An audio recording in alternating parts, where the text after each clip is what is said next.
How's it going, everybody? It's Warren, and one of the biggest questions about Avengers Endgame is what exactly is up with Captain America and his ending. Now, before I talk about anything, I must issue a spoiler alert. I am going to be talking about major spoilers in Avengers Endgame, including the ending. So if you haven't seen it yet, now's the chance to click away. And also, if you're new, be sure to grab the subscribe button. I'm giving away a life-sized Infinity Gauntlet and a glow-in-the-dark painting of Thanos. Today is the last day to enter, so be sure to subscribe. So again, at the end of this movie, we see Captain America go back in time to return all of the Infinity Stones to the points in which they grabbed them from, and then when Hulk counts down and tries to bring him back, he doesn't come back. But off by the lake, we see old man Captain America sitting on a bench. And as it turns out, he of course did not come back to the present time. Instead, he stayed back in the past and lived out his life with Peggy Carter. But this raises the huge question, how did Captain America still end up in the present time as an old man? According to Professor Hulk and the Ancient One, if you go back in time and change events of the past, it does not affect the future. Instead, it creates an alternate timeline. So how the heck are we seeing old man Captain America in the current timeline that we know when him going back in time and staying there should have created an alternate timeline? Well, as it turns out, it did.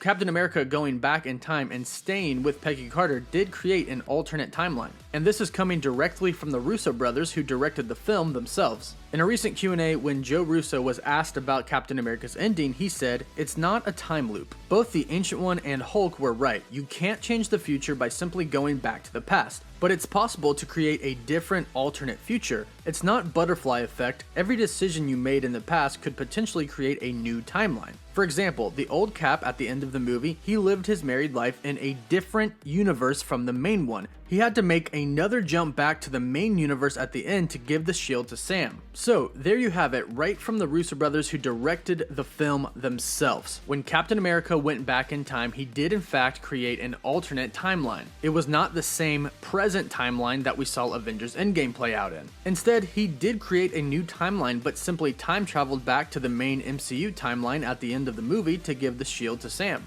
This makes perfect sense because it does follow the rules of what Professor Hulk and the Ancient One did say. And it covers what everybody is calling the biggest plot hole of the movie, saying that Captain America should not exist in this timeline. Well, he doesn't. He simply traveled to this timeline from his. So that is Captain America's timeline explained by the Russo brothers themselves. To me, it makes perfect sense, but let me know what you think about this in the comments down below. And again, last day to enter the Infinity Gauntlet and glow-in-the-dark Thanos painting by Glow-by-Bow. To enter, all you have to do is be subscribed to my channel, like this video, and comment down below with your thoughts and your favorite superhero or villain. As always, thank you all so much for watching. Woof woof.